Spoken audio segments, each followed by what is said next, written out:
logo o carteiro saiu, Márcio foi recolher as correspondências da caixa postal. Somente uma carta. Sentado na cozinha, ele olhava para o envelope pensando de que poderia tratar. Afinal, nunca havia ouvido falar daquele remetente. Um advogado.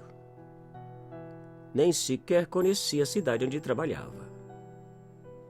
Imediatamente abriu e viu que se tratava de uma herança e de um convite para cuidar do assunto o mais rápido possível. Herança de quem? Pensou Márcio. O único parente que ainda possuía era uma tia que desde jovem se afastou da família, se isolando em uma pequena chácara em algum lugar do interior, sem nunca aparecer ou dar notícias. Mas ninguém.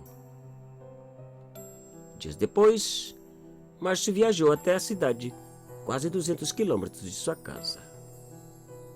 Depois de tudo acertado com relação à herança deixada pela tia, o advogado lhe entregou um simples e pequeno envelope selado.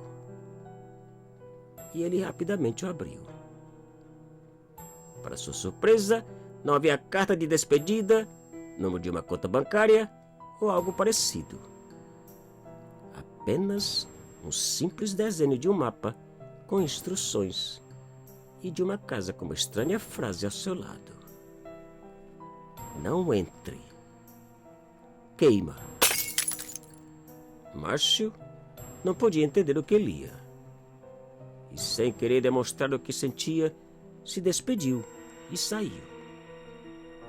Minutos depois, Márcio se encontrava em um quarto de hotel, olhando para o estranho desenho e pensando qual seria a razão de tal pedido. Que segredo podia estar no interior daquela casa para que fosse destruída de porta fechada? E depois de tanto pensar, ele resolveu visitar sua herança e atender o pedido da tia. Seu plano era sair pela manhã, conhecer a chácara, tocar fogo na casa e voltar. Simples. No dia seguinte, bem cedinho, ele saiu em direção à chácara. 20 quilômetros de uma estrada, o carreiro, cheia de buracos, que mais parecia nunca ser usada. Quase 2 horas depois, e para a surpresa de Márcio, a estrada acabou. À sua frente, apenas uma mata fechada, sem a menor possibilidade de seguir dirigindo. O jeito era caminhar os 2 últimos quilômetros indicados no mapa. E carregando um galão de gasolina que havia levado, deu início à caminhada. A preocupação maior de Márcio era se realmente estava na direção certa, pois até o momento não havia visto nenhum sinal de alguém viver por aquelas bandas. O único sinal de vida daquela mata era um pássaro preto que voava de galho a galho ao seu lado. No momento que Márcio se emparelhava ao pássaro, ele voava a um outro galho à sua frente e esperava.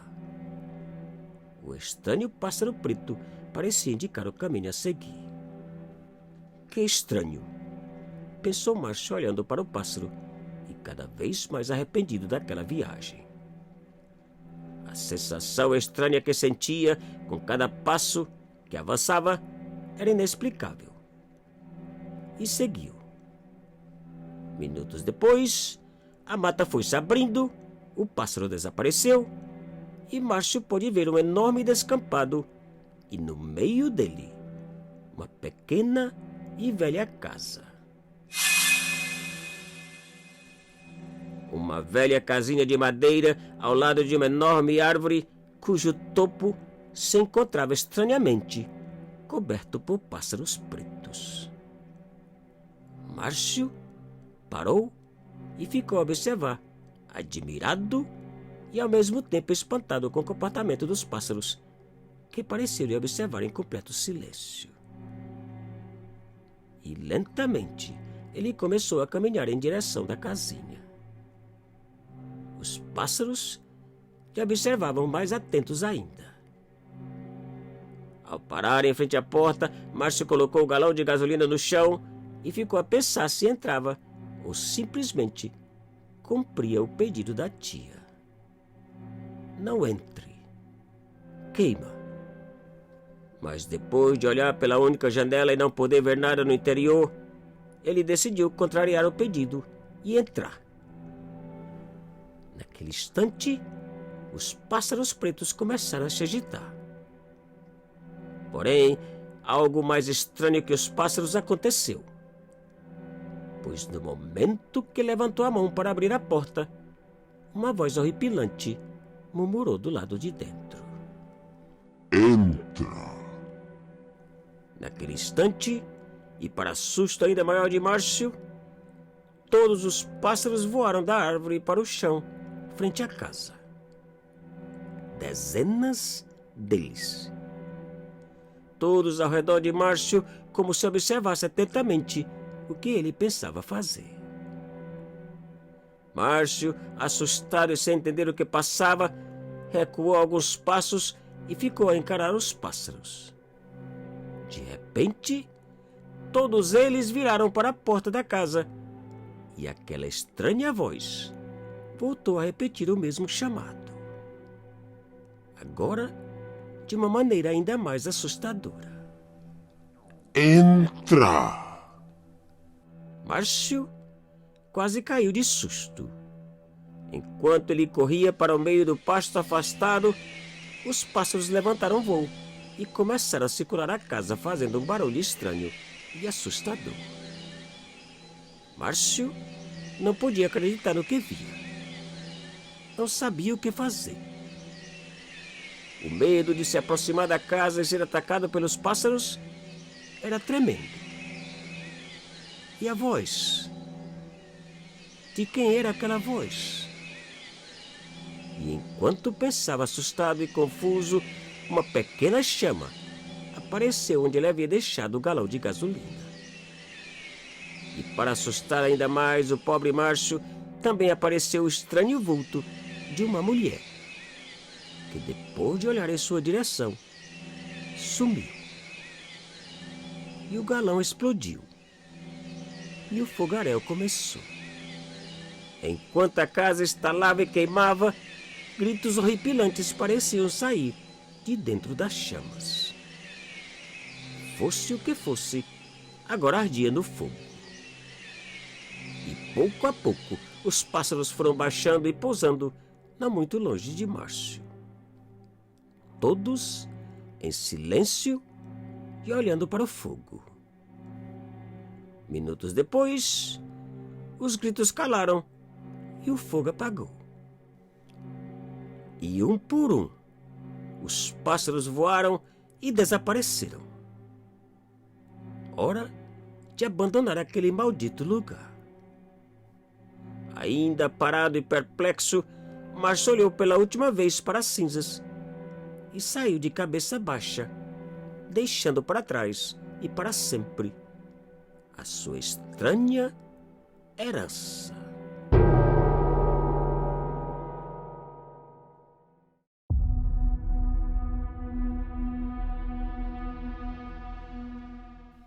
Depois de ouvir do vendedor quanto a fazenda custava, Lucas ficou a pensar no que poderia haver de errado naquele lugar para ser tão barata. 2 dias depois, ele viajou até a cidade para encontrar com o vereador encarregado. E antes do encontro, Lucas resolveu perguntar e descobrir alguma coisa a respeito da fazenda. Segundo alguns moradores, ninguém se interessava em comprá-la pelo simples fato de ser assombrada. Que algo muito estranho atormentava aquele lugar. Ao comentar com o vereador do que havia ouvido, ele simplesmente disse que tudo aquilo não passava de mentiras e superstições. Coisas do povo do interior. Não se preocupe, acrescentou o vendedor. Dias depois, Lucas mudou de mala e cuia para a tão famosa fazenda assombrada. Um encanto de lugar. Sem alqueires, de uma beleza composta de matas, vales e um lago enorme que podia ser visto da casa. Uma maravilha. A casa era de madeira e simples. Perfeita, pensou Lucas. e dias passaram sem que nada de assombroso acontecesse. Coisas do povo do interior, pensou Lucas, lembrando do vendedor e admirando a beleza da sua propriedade. Porém, uma certa noite, enquanto dormia tranquilamente em uma rede na sala, Lucas foi espantado e acordado com passos do lado de fora da casa. De um lado ao outro, como se buscasse por uma brecha por onde pudesse ver o que havia no interior. Lucas levantou da rede, pegou a espingarda pendurada na parede e correu para o lado da janela. E esperou. Os passos pararam. Depois de alguns minutos escutando e esperando, Lucas engatilhou a espingarda, abriu a porta e saiu. Não havia ninguém. Que estranho. E enquanto buscava por aquela pessoa ao redor da casa, algo estranho lhe chamou a atenção. Do outro lado do lago, uma pequena bola de luz parecia flutuar, aumentando e diminuindo de tamanho. Que será aquilo? Pensou Lucas, sem tirar os olhos da luz. De repente, e para susto de Lucas, a bola de luz aumentou ainda mais e começou a flutuar lentamente sobre o lago e em direção à casa. Lucas não esperou para recebê-la. Correu para dentro da casa e trancou a porta. Fosse o que fosse, aquilo não podia ser coisa desse mundo. Pensou assustado.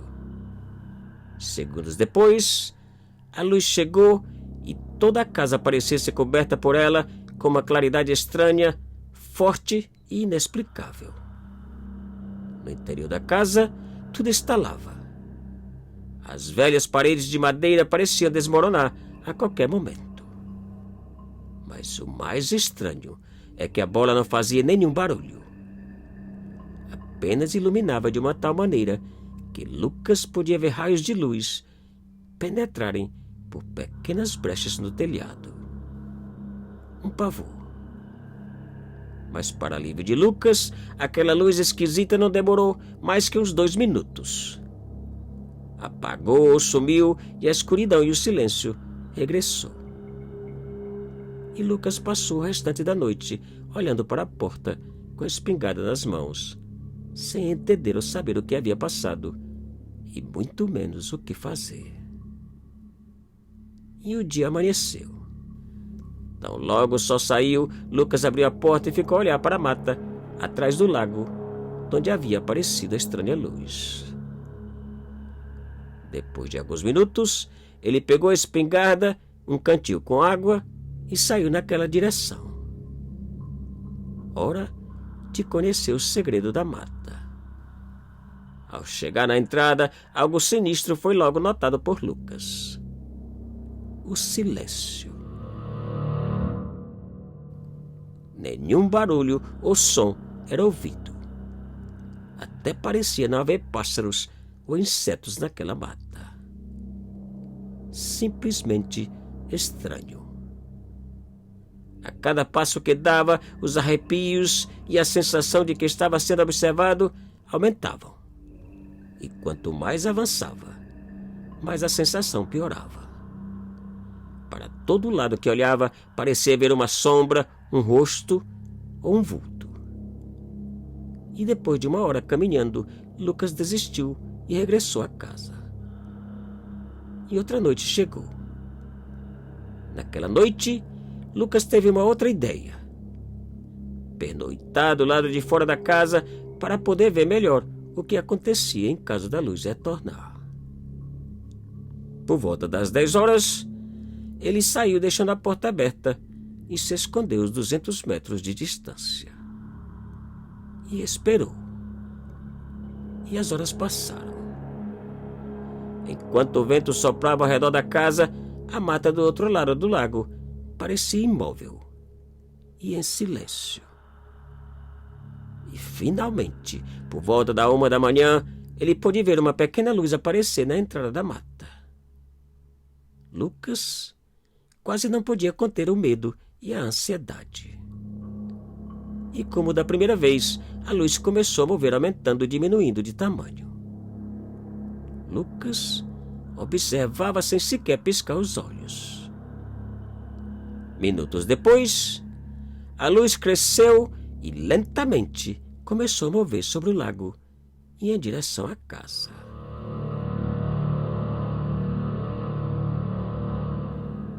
O medo de Lucas aumentava. E pouco a pouco a luz foi se aproximando até parar sobre a casa. Enquanto Lucas assistia espantado e escondido, a luz foi movendo em direção à frente da casa e toda a claridade desapareceu porta dentro. E no momento que a luz entrou, a porta fechou e estranhos gritos começaram. Gritos apavorantes e horripilantes, como se toda uma multidão tivesse sendo torturada. A casa estalava de uma maneira estranha e assustadora. Que coisa é essa, meu Deus? O que é isso? Pensou Lucas apavorado. Após alguns minutos, a luz apagou, os gritos pararam e tudo se acalmou. O silêncio voltou. Depois de tudo acalmado, Lucas lembrou do que disse o idoso.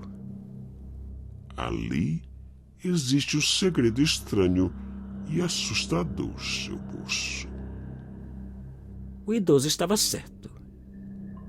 Um estranho, inexplicável e inacreditável portal que Lucas pretende manter trancado para sempre. Te cuida e muito obrigado.